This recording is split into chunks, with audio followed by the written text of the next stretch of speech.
Hey, good morning, folks. Your intrepid Boer War reporter, Chatty Carter, coming to you from the wilderness, the Tarkine wilderness in the west coast of Tasmania. I've got to show you guys. Let's get out of the car. I've got to show you guys just some of the scenery that I've come through this mountain pass. Towering, craggy cliffs, mist-laden valleys and Jurassic sort of huge towering ferns and ancient hewn pines.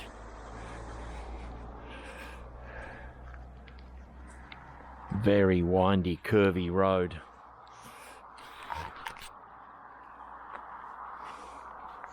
And I've got to report that it was a hard night for the old Carter.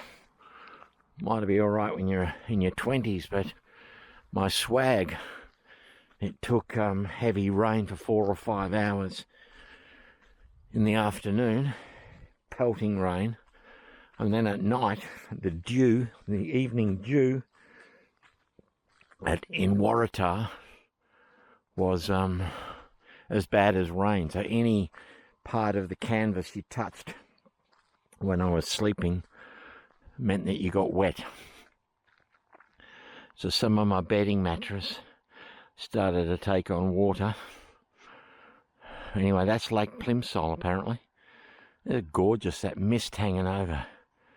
And you know, out in those mountains, and there could still be tigers, Tasmanian tigers out there. Waratah, I don't know if I told you guys, where I camped was the last place that they captured a couple of tigers. If you look at that footage from the 1930s of the poor Tassie tiger pacing at a zoo, he was captured in Waratah. I think I told you guys yesterday, but I'm just repeating myself because it's a noteworthy story. So I'm on my way to Queenstown. Waratah to Queenstown, about 130k, but very winding road, very hazardous, especially when I left Waratah. I got up as soon as I could, like I was just waiting for the sun to come up to get out of there. I didn't pay anything at the caravan park because honestly I couldn't come at paying for the discomfort I had. But thank God for that pavilion, or that little picnic area I could sit under to get out of the rain, to have my cups of tea and read my Spike Milligan book. I had dinner at the Waratah, Biscoff Hotel, I think it's called. Sort of hotel you walk in and everyone goes quiet. Had the fish and chips for $20. Pretty good. But I just wanted to capture this mist and fog through that valley there. Wow. I mean, you can't capture it with this sort of equipment. Who would ever go through and climb these cliffs and the top of the ranges? I saw one of these things called a potteroo coming home from the pub. I asked the guy at the museum what these little animals were that had been run over. They're smaller than a wallaby. We got wallabies around where I live. He said, no, they're potteroos. It's like a wallaby, but half size again. So luckily I was able to avoid running over the little bugger as I was coming back from the pub.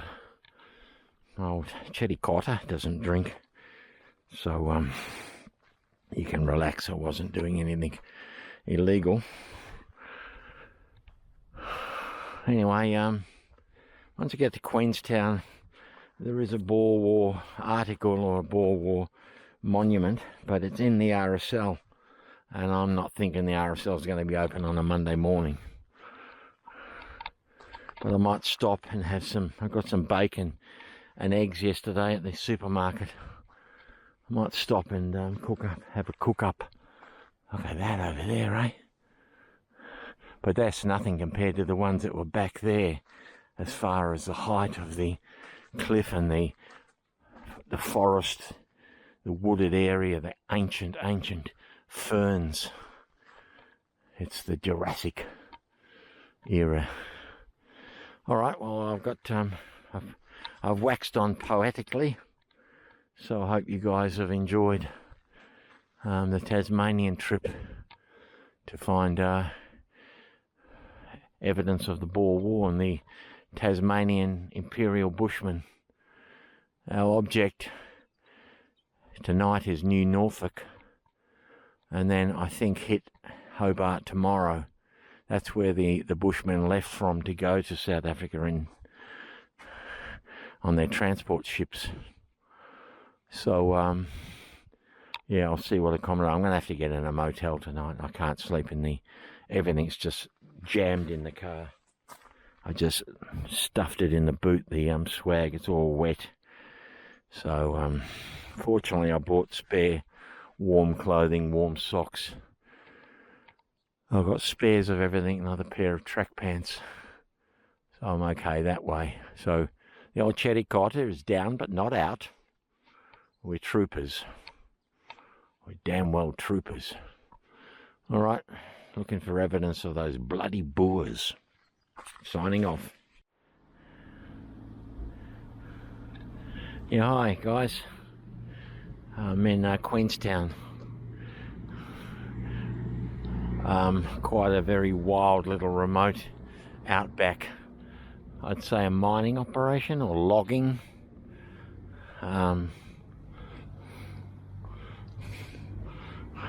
I'm admiring that magnificent white, the Empire Hotel over there. Beautiful balcony with the archways and the urns. Classic, neo-classic. And there is a monument over there, World War One. But we might go and have a look at we'll have a look at it. As I mentioned to you, there was something at the RSL. I'm going to try and find a photo of it for you, because I don't think I can get into the RSL today.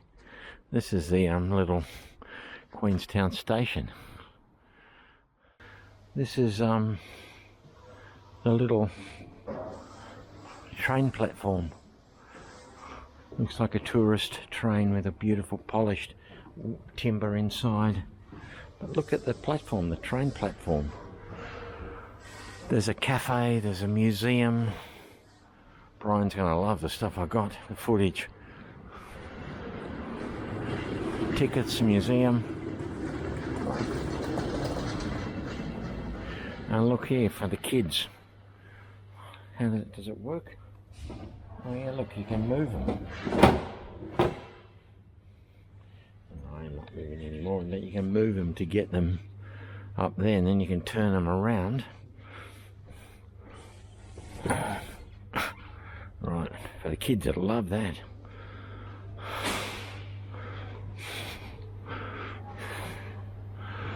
West Coast Railway, Tasmania. This might be the dining cart. A lady in uniform. Women in uniform, sometimes they look so bold. Women. Here's the cafe.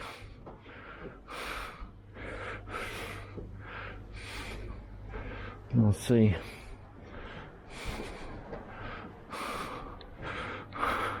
Little caboose over there. The gentleman just said to me before, if you get up there, you get the best photos. The old luggage. But I ain't climbing up there.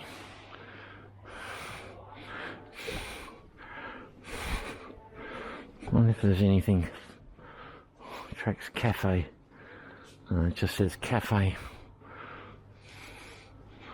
Can't see any goodies. Although there is a gift shop. Where's the gift shop? So that's like the little train, like Puffing Billy. In Victoria we have for you train buffs. I love that Empire Hotel. The train buffs. There's a gift shop. I can't think.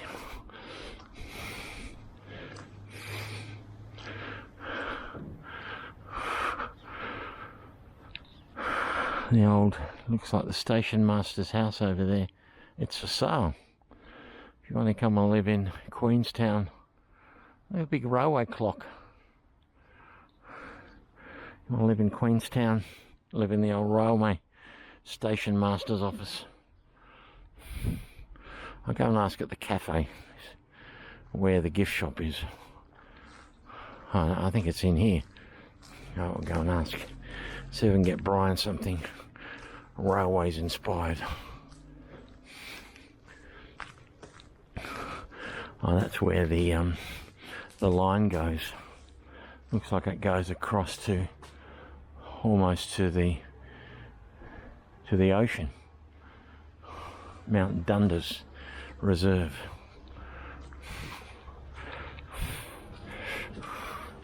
Oh, the door opens for you.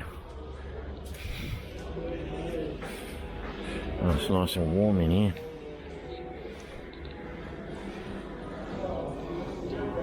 Smells of coffee. Hi, is there a gift shop here or? Yeah. Okay, thank you. The doors are automatic.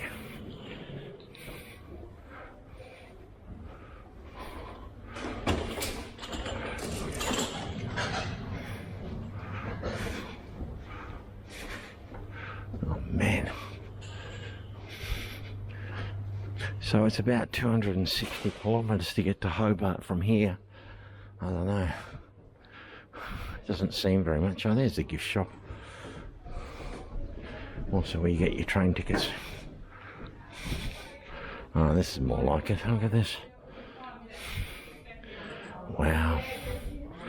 All the things you might want. Certainly warm clothing is essential. They've got it. I like them. Oh, they're beautiful.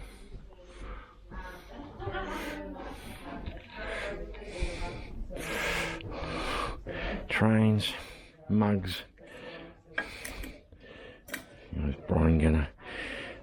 I've got more mugs that we know what to do with.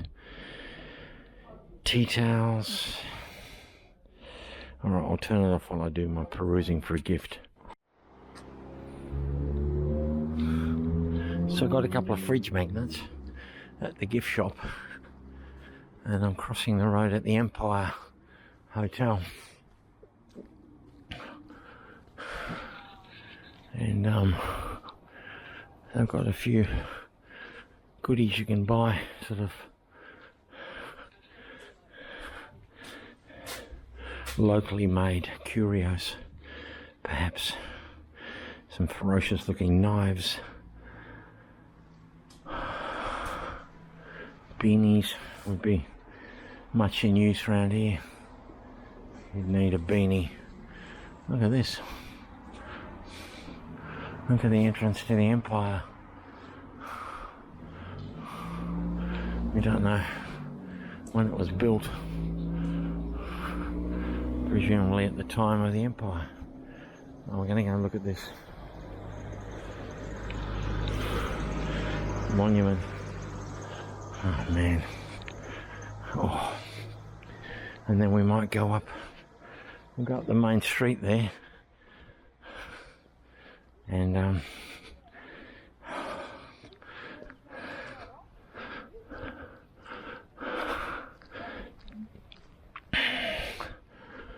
man.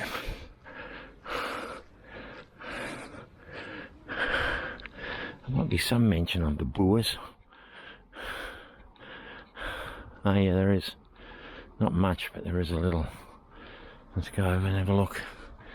It's the soldier in the First World War. This is the Lyle district. Oh, still, Anzac Day wasn't very long ago, so. But there you got the Boer War mentioned.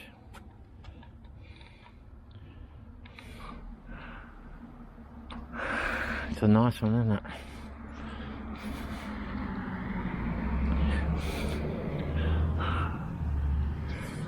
Alright, well, I'll get into the car. We'll head up and, the main street. Go to the toilet.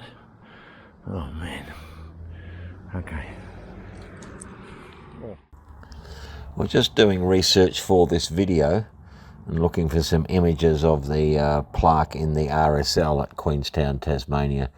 I realised that I missed out on the Spienkop lookout. So just out of town, apparently, there's like a short walk up a hill to a place called the Spienkop lookout. And they've got a cannon there. I don't know if it's an actual Boer War cannon. It doesn't look like it. But yeah, I'm really sorry that I missed out on that. The Battle of Spienkop was one of my favourite battlefields I visited, just outside of Ladysmith. In fact, I was so enthusiastic about getting to set foot on Spienkop that there's images or footage of me on my knees kissing the earth. So yeah, that's one I missed out in Queenstown. If you guys are ever there, it's one for you to catch up with. Maybe I'll get back one day. Hi guys. We're in the infamous dressing gown that I took to Thailand in just over 20 years ago. Anyway, I've just stopped at this little picnic area. Of course, I have to be different, so I'm having my lunch just to the side of it. I'm going to have some bacon and eggs. Got a bit carried away at the supermarket yesterday. Ended up buying too much stuff, as happens when you're hungry and you go shopping. But I've just come from Queenstown. As you saw, I've stopped at a place called Derwent Bridge. Some of the scenery, man, just amazing. I remember in the 80s, Australia, we were a lot more green in our policies. So we wanted to save the Franklin River from being flooded. So there was lots of mass demonstrations from people that probably would never have come to see the Franklin River. But that's the area I've passed through. Real wilderness, and like if you're into bushwalking and that, wow. Just real dense forest, dense bush, and lots of mountains for you to traverse. I saw lots of walking trails. So yeah, I'm hoping to get to New Norfolk tonight. I reckon it's about another 2 hours, and I'm hoping that there's accommodation there. I might look on my phone now. Anyway, yours truly, Cherikota, having spot to eat, some bacon and eggs on bread, and then we'll keep rolling.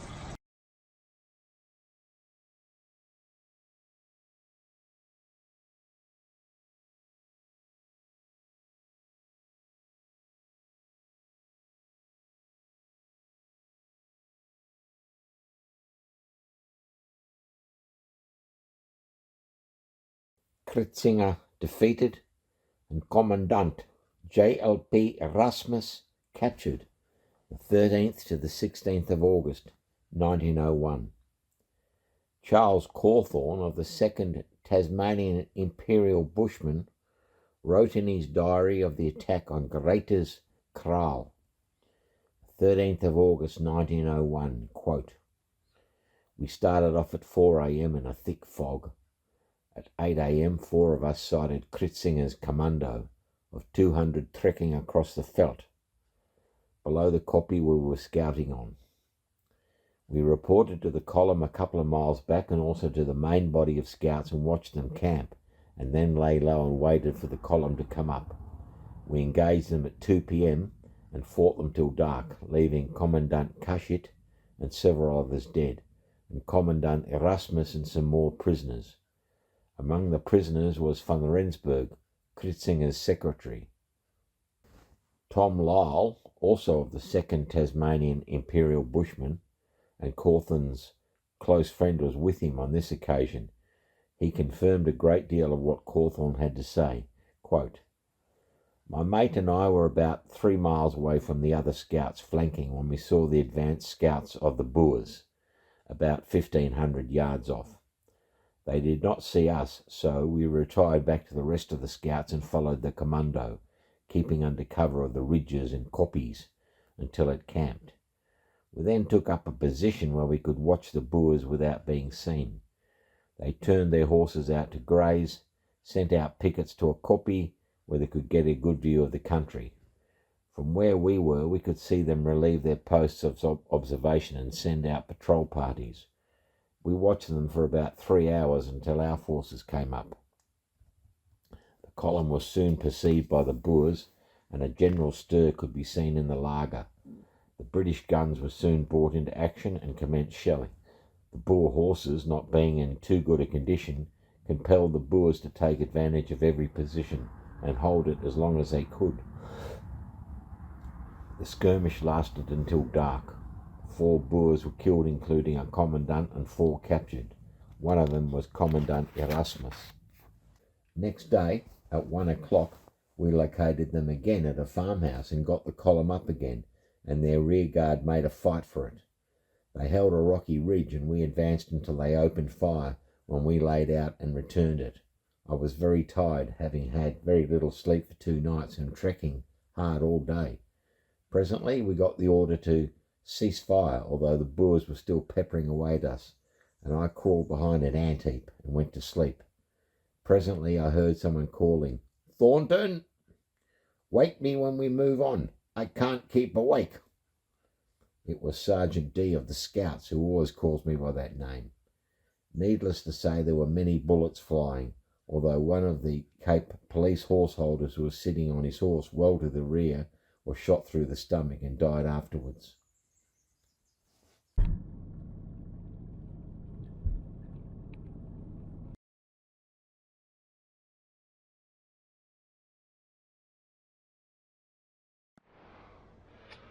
It's hard to know when RSLs are open, so when I saw your open sign, I thought I'd jump on it. Stuff in there. And then there's... Any Boer War? Oh, I don't know. Oh, okay. Just have a look. Well, I can wander around.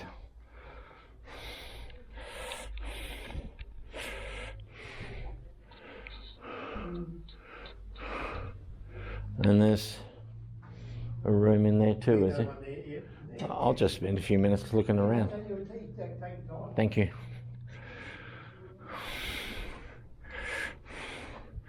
Well, there's plenty of stuff here, but I think it's all modern.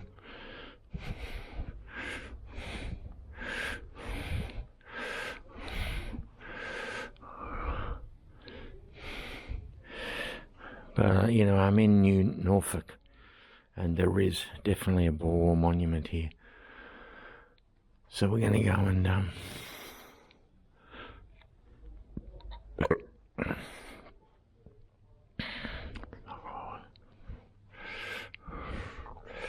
but we're going to go and log into the motel first. It's been a hell of a drive. You have to be switched on real sharp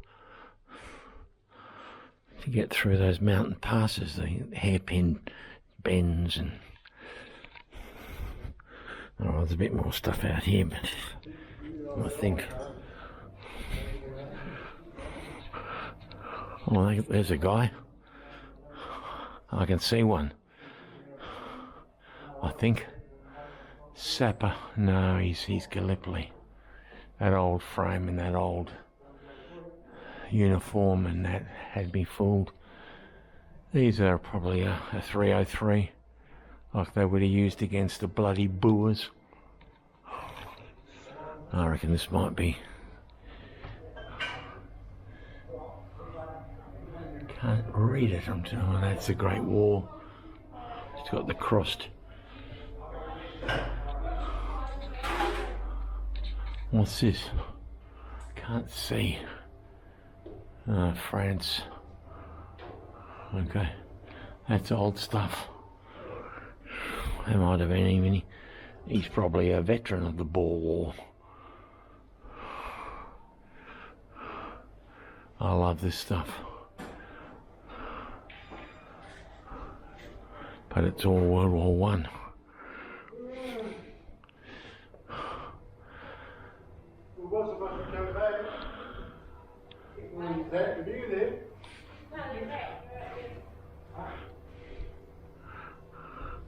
Yeah.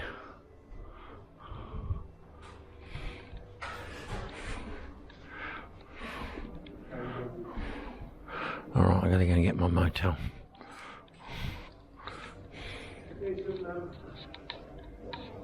Stuff in here, I don't think I've got anything on the board. Yeah, some good stuff though. Yeah. Oh, you got a big room here. I'll turn the lights on for you. Yeah, thanks. There's more.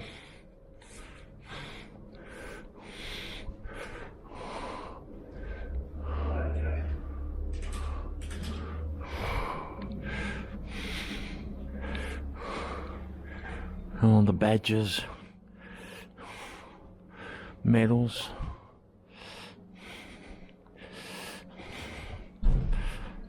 Wow, big area.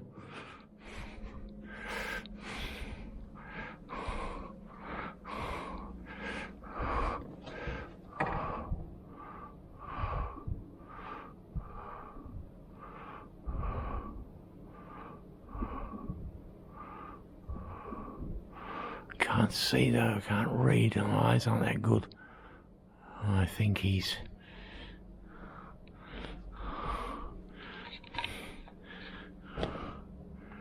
(1917, 1918), and these are all Tasmanians that got the VC. Where's our boys Bisdy and Wiley?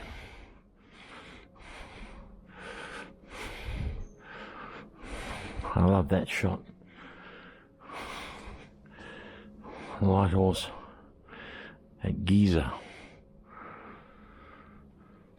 I don't know if it is the light horse, but they're Australians on horses. Oh, look at this, look at this. Here we go, folks. I wonder if they'd let me get on the... Oh, this is magnificent. The Battle of Belmont. Look at it. November the 23rd. 1899.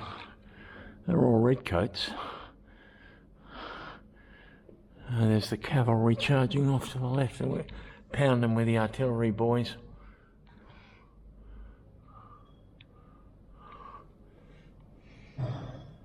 And if you look up there, there's the Boer artillery. They've got everything marked on the battle. Oh yeah, this is fantastic, isn't it? The Boers are up there. Well, I went to the Battle of Belmont. It's on the way to Kimberley, but we couldn't get very close.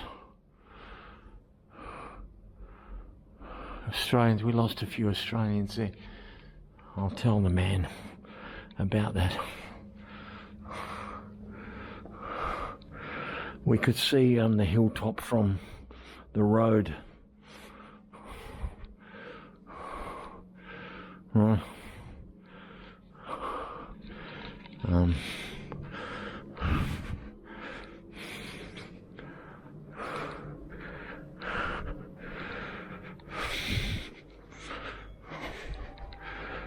And my tour guide Tony pointed out that's where the Battle of Belmont was. And somewhere on the channel I read out a poem that was written about the Battle of Belmont by an Australian. It's got an Afrikaans name as well.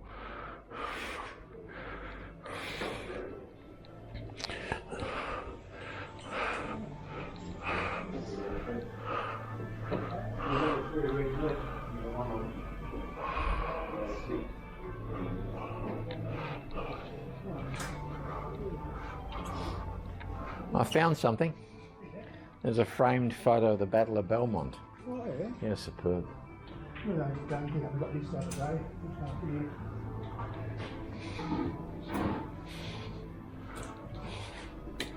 Yeah. That's There's nice, isn't it? There's a couple of other old photos up in the corner up there, two up there. Oh, look, were they 303s in there? It's got like a little magazine that slides on it.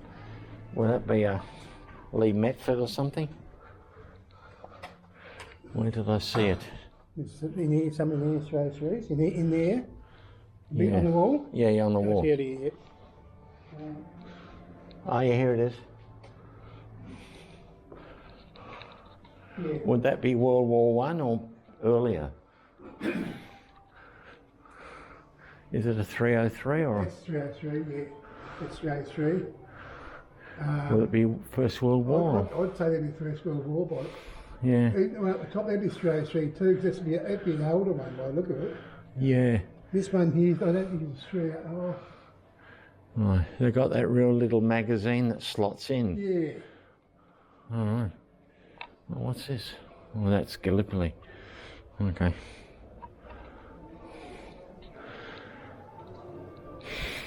No, that's brilliant. Thank you. Yeah, I just thought Maddie a bit like, Yeah. All right. And there's a Boer War monument in town I'm going to go and That's visit. 303, isn't there, boys? Yeah, old ones. I won't say World War 1, 2. 2 of them. 2. Yeah. Ahead. This is Circle Avenue in New Norfolk on the banks of the Derwent River, Tasmania. Carter, Trooper Carter, reporting for duty.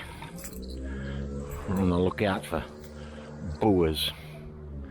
Any evidence of Boers in their the gardens of the council chambers. Look at this beautiful big tree with all the autumn leaves dropping. Magnificent. I think I've seen something that's a candidate for what we're after. Looks like a water pump.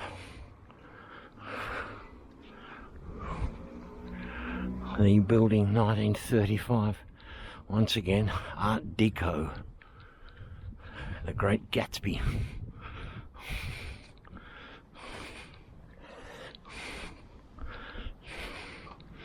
Well, there's this big one here with a cross on it, but I was thinking maybe this is something to do with it. That's nice. Oh yeah, look at this, folks. Look at that, that's brilliant. Sort of a demon with a water fountain. It's all polished silver. Served on active servants. South African War Memorial. I've never seen one in silver. I don't see Bisdee and I don't see Wiley. They're all local men from New Norfolk. Fantastic, eh? So I do have a reading here from the monument website regarding the New Norfolk Monument. It seems to have been printed in the Hobart Mercury on the 29th of June 1937. It says this. It says, although great pride is displayed at New Norfolk in the fine monument erected at the head of the main business centre to the memory of soldiers who fell in the Great War, lack of public interest in a small fountain memorial which was placed at the intersection of High and Stevens Street, New Norfolk, at the conclusion of the Boer War 35 years ago, has caused it to fall into a state of disrepair and neglect. Probably fewer than 30% of the people of New Norfolk are aware that the fountain was erected as a memorial to the young men of the New Norfolk district who gave their lives in the Boer War. In the past 15 years, the monument has been sadly neglected and it badly needs attention. The fountain, which at one time possessed a drinking mug attached to a chain and was used by many persons, was erected by public subscription and the balance of a fund collected to provide comforts for the soldiers in South Africa. One of the prime movers was the late Mr. J.G. Brown, and at the time of its erection there was a difference of opinion as to the most suitable location, as Arthur Square in those days was the only reserve controlled by the New Norfolk Council in a central position, it was decided to place a fountain at a corner of the reserve facing the main street. When it was placed in position, provision was made in the concrete base for a drinking trough for dogs taken to the reserve by drovers, who made a practice of placing sheep in the reserve while on a journey to sales.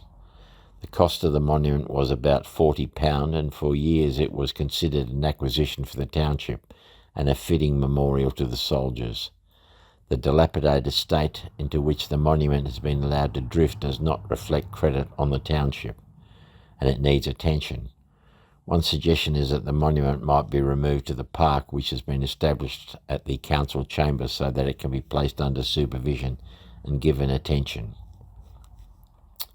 And this is another little article from the 9th of March of the Hobart Mercury. It says, through the action of the new Norfolk War Memorial Committee, the monument fountain erected to the memory of soldiers who fell in the Boer War has been moved and re-erected in the new Norfolk Municipal Reserve. Last year a report was published in the Mercury directing attention to the neglected state of the memorial, erected by public subscription at the corner of High and Stephen Street soon after the Boer War. And actually, the day after, so I did this, I visited on the Monday. On the Tuesday morning, I did go to where this monument had originally been placed, and I was able to find the spot where it used to stand. Okay, look at this. Well, unusual design, like why? Why the demon's head? No, none of your usual symbolism like crossed swords or... He's coming right at you. Been a long time since he spouted water. What those hooks might have been.